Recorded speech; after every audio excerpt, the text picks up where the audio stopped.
Wyobraźcie sobie miejsce, w którym historia ludzkości dosłownie wzbija się w kosmos. Miejsce, gdzie każdy dźwięk, każdy eksponat, a nawet powiew wiatru na gigantycznych wyrzutniach rakiet przypomina, że to właśnie stąd rozpoczęła się najodważniejsza przygoda człowieka – podróż na Księżyc. Witajcie w Kennedy Space Center. Przylądek Canaveral jest jednym z najbardziej wyjątkowych punktów na mapie Florydy i całego świata. Dzisiaj zabiorę Was w podróż, w której spotkacie legendy programu Merkury i Apollo. Zobaczycie olbrzymie rakiety, a także przekonacie się, jak wygląda życie astronautów na stacjach orbitalnych. W tym miejscu, jak nigdzie indziej na świecie, można poczuć atmosferę wielkich misji kosmicznych, doświadczyć dreszczu emocji w symulatorze startu rakiety czy lotu kosmicznego, a także poznać najnowsze technologie, dzięki którym w najbliższych latach ludzkość podbije kosmos. W tym odcinku pokażę Wam najciekawsze zakamarki kompleksu, zdradzę kilka mało znanych ciekawostek, a także podpowiem, na co zwrócić uwagę podczas wizyty w tym miejscu. Jeśli więc kiedykolwiek marzyliście o podróży w kosmos, ale Was na to nie stać, tak jak i zresztą mnie, Kennedy Space Center to najlepsze miejsce na Ziemi, gdzie prawie możemy dotknąć kosmosu. Nie zapomnij też obejrzeć całej serii filmów z podróży po Florydzie, gdzie zobaczysz najlepsze atrakcje tego stanu. Na wstępie dziękuję wszystkim osobom, które wspierają ten kanał, bo to właśnie dzięki Wam mogą powstawać filmy takie jak ten. Our status board indicates that all aspects are ready, instrument unit is ready, spacecraft ready, final check of the emergency detection system, that ready light also on. All forward stage propellants pressurized at this time as we come up on the 60-second mark on the flight to the moon. Ignition sequence start. The engines are armed. 4, 3,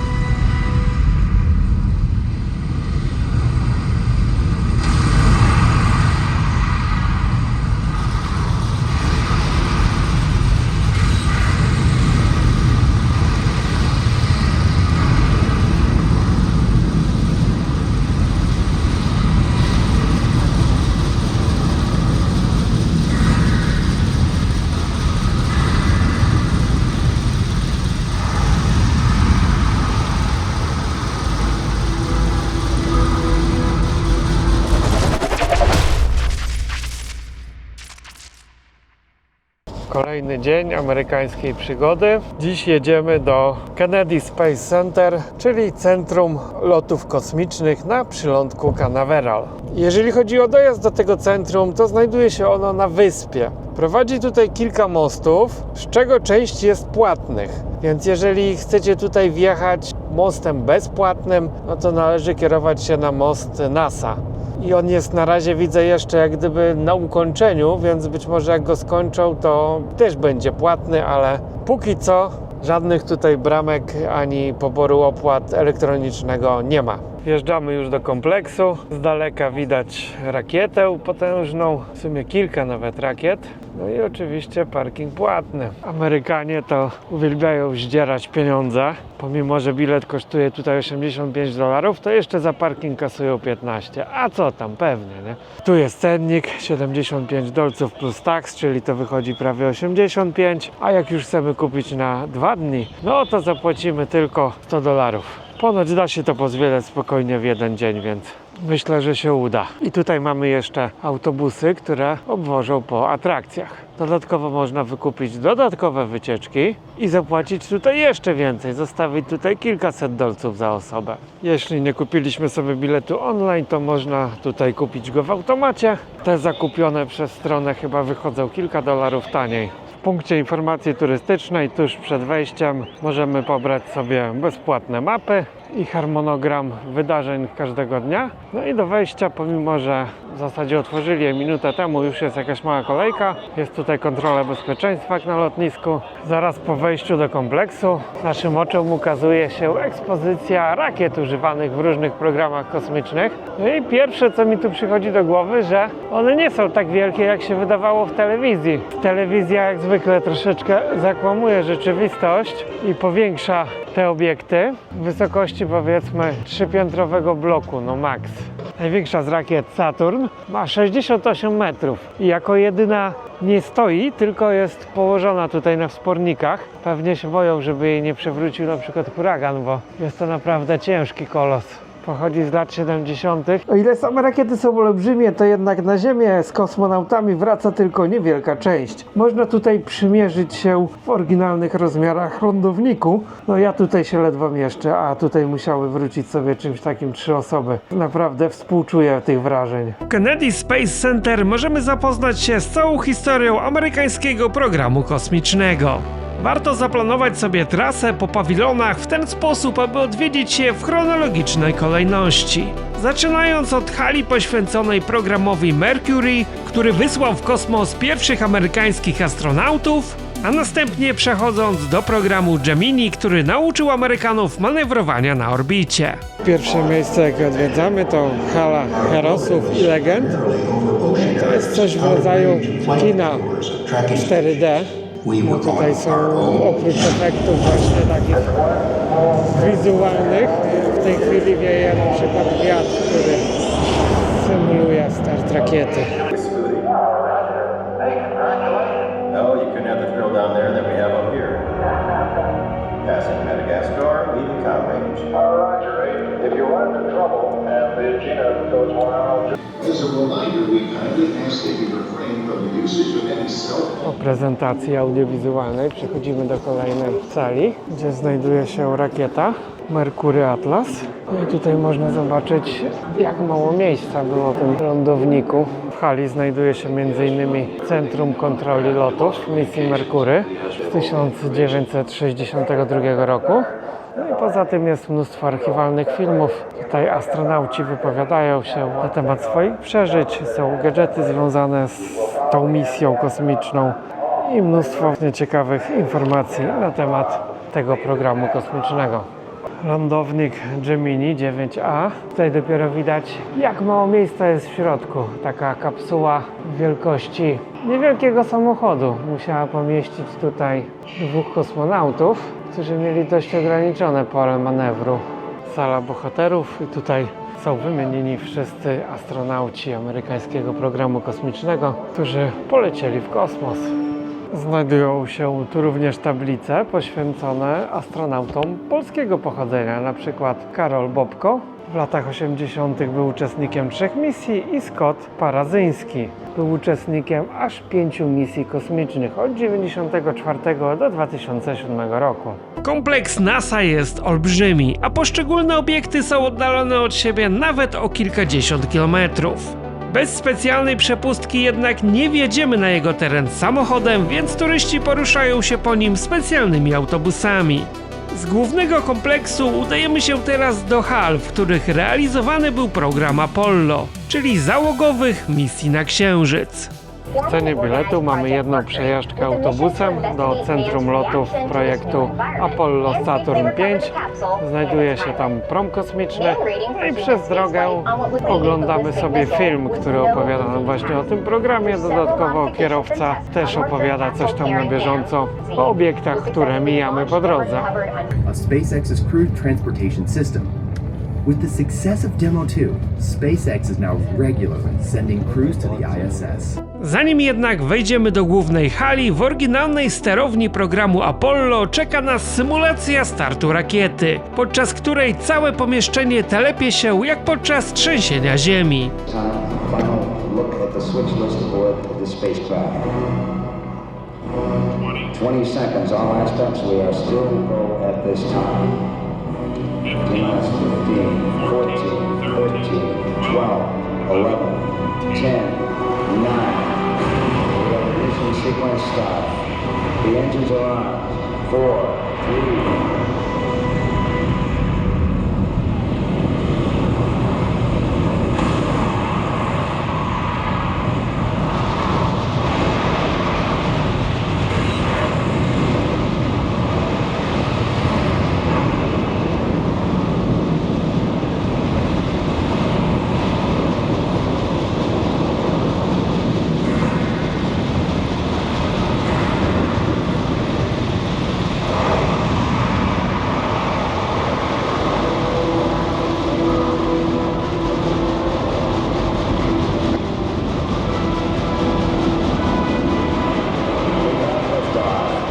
liftoff at 7:51 a.m. Eastern Standard Time.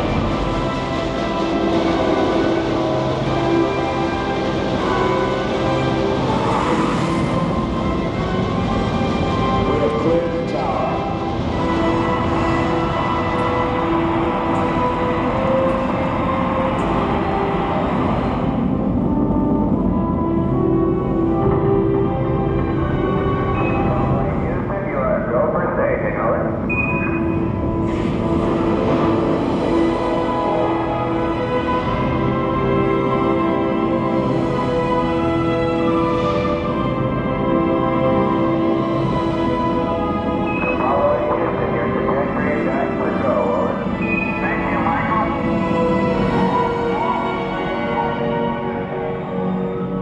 Tuż po symulacji startu rakiety, która jest naprawdę niesamowita. Cały obiekt się trzęsie, i napięcie jest obudowane, cała sekwencja startu jest pokazana przez ostatnie 5 minut i również pierwsze minuty lotu rakiety.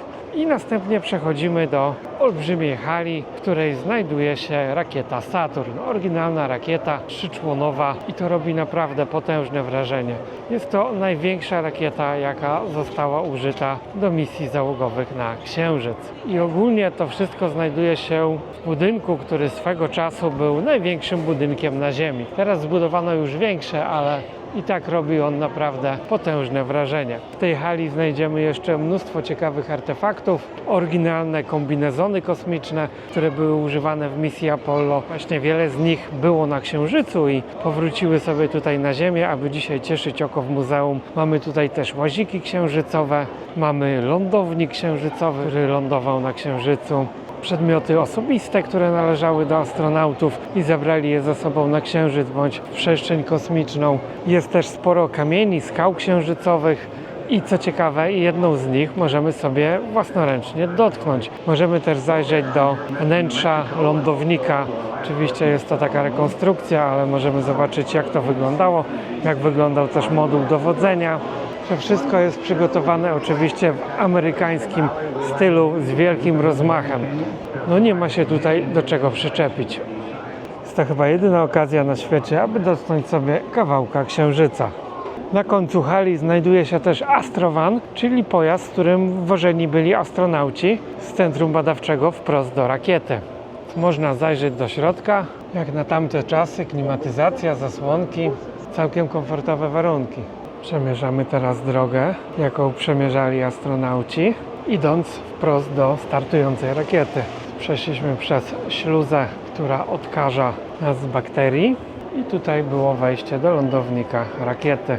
Zamiast drzwiczek gdzieś jest tutaj szyba i można zobaczyć, w jakiej pozycji trzeba było usiąść w module. Startuje się w pozycji leżącej. Z tyłu za mną znajdują się platformy startowe rakiet. Te wszystkie wieże, które wystają gdzieś tam nad horyzont, ponad linię drzew, to są właśnie miejsca, z których startują rakiety. Część z nich jest po dziś dzień używana. Więc jeżeli akurat mamy szczęście i przylecimy sobie na Florydę w momencie, kiedy jest jakiś start rakiety, to będziemy mieli okazję go zobaczyć, nawet jeżeli znajdujemy się dziesiątki kilometrów od tego miejsca. Na wyspie znajduje się też rezerwat i możemy tutaj spotkać aligatory, węże, jest też mnóstwo ptaków, więc trzeba mieć oczy szeroko otwarte, a na pewno uda nam się coś zobaczyć. For one incredible moment, we are one people with one history. It was a moment shared by an entire world.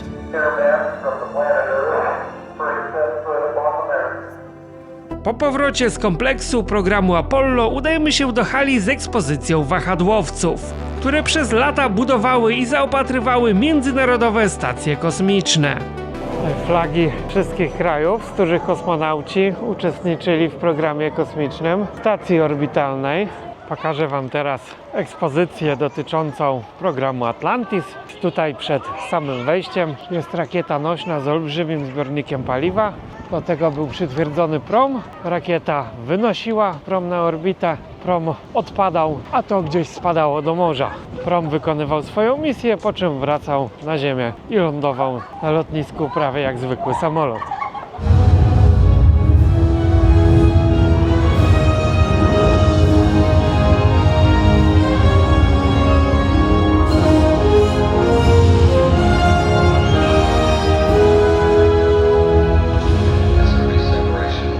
środku znajduje się prom Atlantis. Widać, że jest trochę sponiewierany tymi lotami. Sama kabina pasażerska jest niewielka.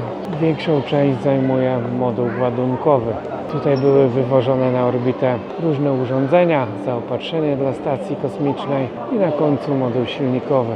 Można też spróbować pobawić się w symulatorze naprawy stacji kosmicznej. Sterujemy tutaj gestami rytualnymi rękoma i możemy spróbować naprawić panel solarny.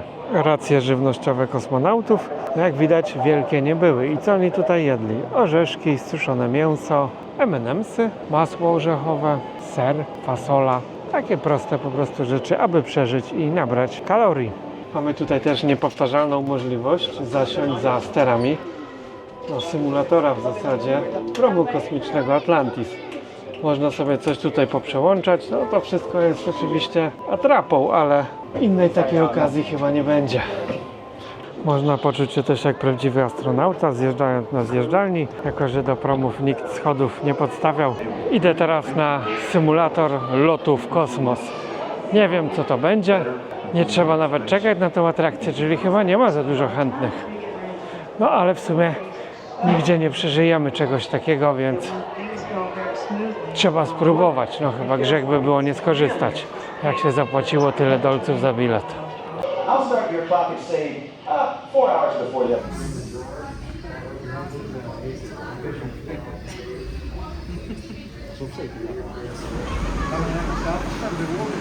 Tak to wygląda, za chwilę startujemy. Za chwilę powiem wam, czy to nie był głupi pomysł. Be pointed straight up on the peg, so we need to get you into that position.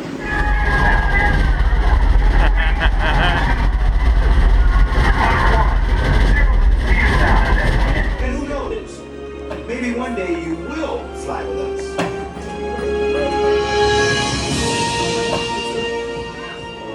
No i cóż, lot straszny nie był.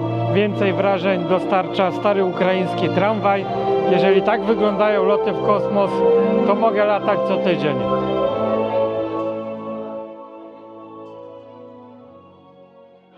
Mamy do dyspozycji też różne symulatory czynności, których wykonuje się na stacjach kosmicznych.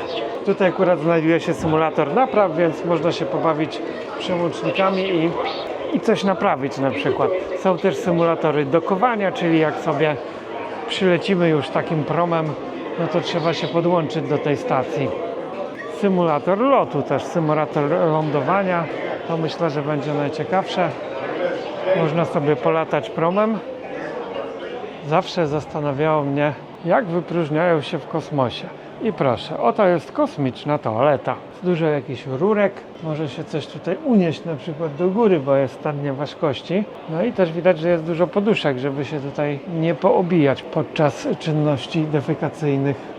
Kuchnia astronautów. Tutaj też są poduszki przy suficie, żeby nie rozbić sobie głowy. Zwykłe przygotowanie posiłku, no to tutaj jest czynnością dużo bardziej skomplikowaną niż wykonujemy na co dzień w domach. Nawet zwykły sen urąga tutaj do miana sporego problemu, dlatego że no nie możemy się po prostu położyć w łóżku, gdyż będziemy fruwać i obijać się o ściany. Dlatego wchodzą w taki kaftan, przyczepiają się do ściany, no śpią w pozycji pionowej. Tak samo wszystkie jakieś przedmioty typu książka, laptop, Discman muszą być przytwierdzone do ściany, żeby sobie swobodnie nie fruwały. W sali pamięci znajdują się również elementy promów, które uległy rozbiciu Challengera i Columbia. Promów kosmicznych Amerykanie zbudowali tylko 6. Do dziś zachowały się tylko 4 sztuki, dlatego że 2 uległy katastrofie podczas wykonywania misji. Jeden z ocalałych Atlantis znajduje się w Kennedy Space Center, a pozostałe 3 są w innych muzeach USA. Każdy program kosmiczny miał swój astrobus i tutaj są już lata późniejsze, więc auto jest troszeczkę nowocześniejsze. Piękny srebrny samochód, którym dowożeni byli kosmonauci właśnie wprost do rakiety. Szkoda, że wejść do środka nie można, ale można tam zajrzeć. Na koniec zwiedzania został nam jeszcze kompleks programu Artemis, czyli najnowsza futurystyczna technologia przygotowywana do powrotu na Księżyc oraz załogowego lotu na Marsa.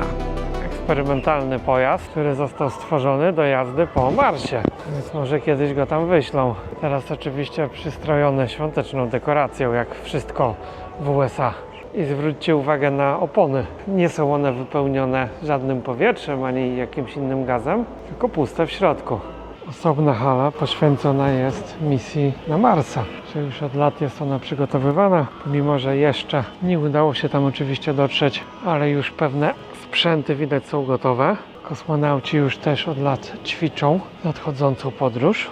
Znajduje się tutaj replika Pathfindera, czyli pierwszego pojazdu, który wylądował na Marsie. Pamiętam właśnie jak w 1997 roku wszystkie telewizje transmitowały to wydarzenie. W hali Gateway znajduje się ekspozycja ogólna odnośnie eksploracji kosmosu. Widzę, że są tutaj i rzeczy już użyte, i rzeczy takie futurystyczne, które być może dopiero w przyszłości wejdą do użytku. No, możemy się tutaj dowiedzieć wiele na temat technologii, która będzie wykorzystywana w najbliższych latach. Znajduje się tutaj stanowisko firmy Blue Origin, która organizuje jako pierwsza komercyjne loty w kosmos. Oczywiście jest to przyjemność, która kosztuje miliony dolarów, ale jeżeli nie mamy tyle hajsu, możemy sobie tutaj skorzystać z takiej tańszej opcji. Zakładamy okulary VR, wchodzimy do kapsuły i mamy po prostu symulator przebywania w przestrzeni kosmicznej. Pobyt w tej kapsule należy sobie zarezerwować z wyprzedzeniem. No właśnie tutaj pracownik powiedział, że dzisiaj już mają zajęty cały dzień, więc nie da rady z tego skorzystać. Całość, widzę, tej ekspozycji jest zorganizowana przez firmy prywatne. No i właśnie do tego doszło, że już państwa typu USA czy Rosja nie mają monopolu na podbój kosmosu. Karty rozdają prywatni gracze. Mamy tutaj stanowisko SpaceX, Ilona Muska, Blue Origin, tam mamy Lockheed Martin, Boeing i te prywatne firmy właśnie coraz bardziej myślą już o eksploracji kosmosu, no i korzyściach z tym związanych. Będą to olbrzymie pokłady bardzo drogich surowców, będą to komercyjne loty turystyczne, więc olbrzymi rynek jest tutaj do zagospodarowania. Prywatne firmy zrobiły tutaj coś w stylu dworca kosmicznego. Mamy do wyboru 5 destynacji, możemy sobie wybrać, dokąd chcemy lecieć, na jaką planetę. Czekamy na nasz prom. No to za chwilę startujemy. Podczas już samego lotu nie można używać kamery, więc nie pokażę Wam, co będzie za chwilę, ale może Wam opowiem, jeżeli to przeżyję. Kosmiczna podróż trwała około 5 minut. Wrażenia naprawdę świetne, także polecam i w szczególności ustawcie się do lotu na Marsa, bo po odbyciu tutaj tych 3 lotów ten jest zdecydowanie najlepszy. I z pewnością, jak dla mnie, przebija to symulator NASA. Widać, że prywatne firmy zrobią robotę na tym rynku i jeżeli coś takiego będzie stało w parkach rozrywki kiedyś, to sukces gwarantowany. Największy eksponat w hali to rakieta stworzona przez Ilona Muska. Takimi rakietami wynoszone są Starlinki, które możemy obserwować sobie na naszym niebie. Jest tutaj też makieta promu kosmicznego stworzonego przez Muska i mają być już tutaj niedługo wykonywane czymś takim loty komercyjne w kosmos, więc jak ktoś będzie miał na zbyciu kilka milionów dolarów, to będzie mógł się wybrać. No i sam budynek ten stworzony przez te prywatne firmy, no przypomina coś, nie wiem, ze Star Treka, ogólnie z jakiegoś filmu science fiction. Jest to dużo bardziej futurystyczne niż to, co możemy zobaczyć w pawilonach NASA.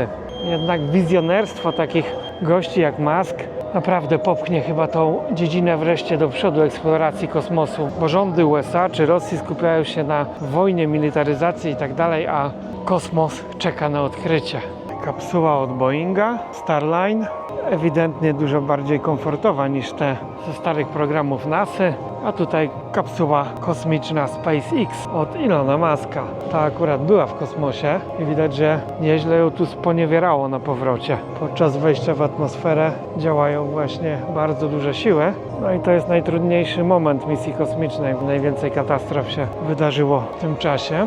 Mamy tutaj też symulator lotów kosmicznych kapsułą Starliner.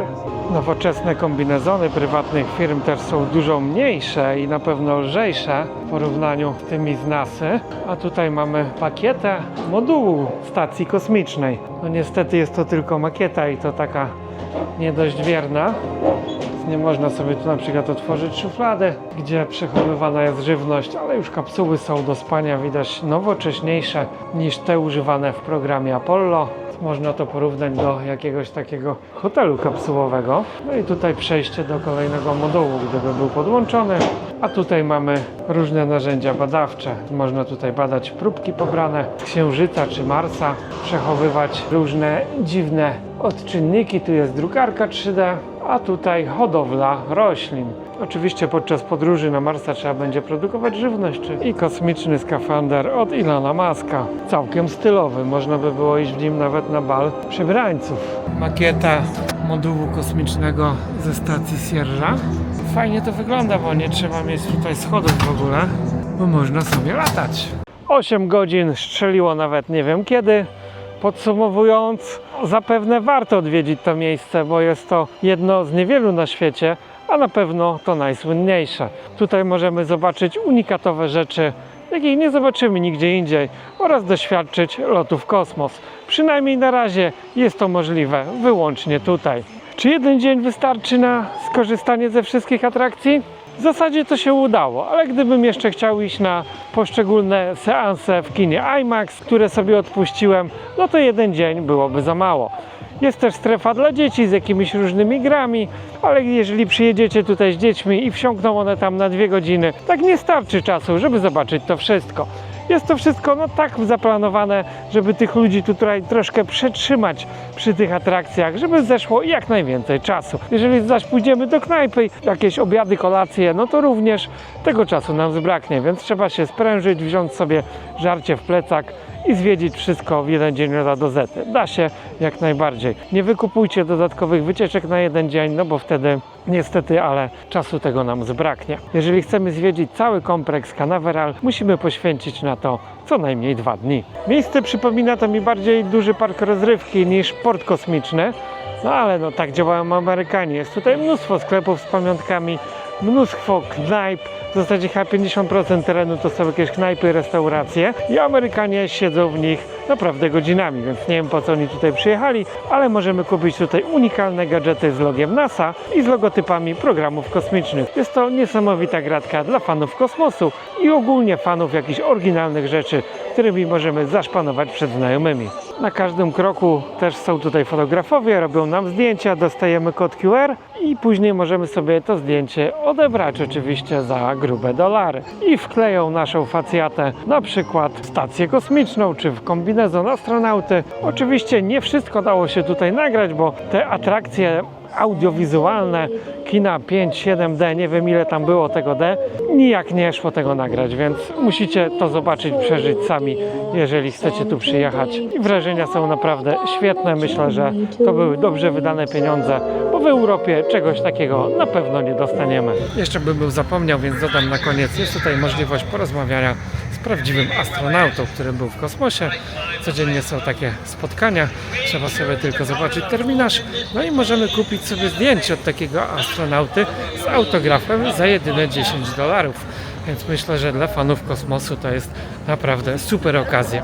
Dzisiaj można było zobaczyć i porozmawiać sobie z astronautą Woody Springiem.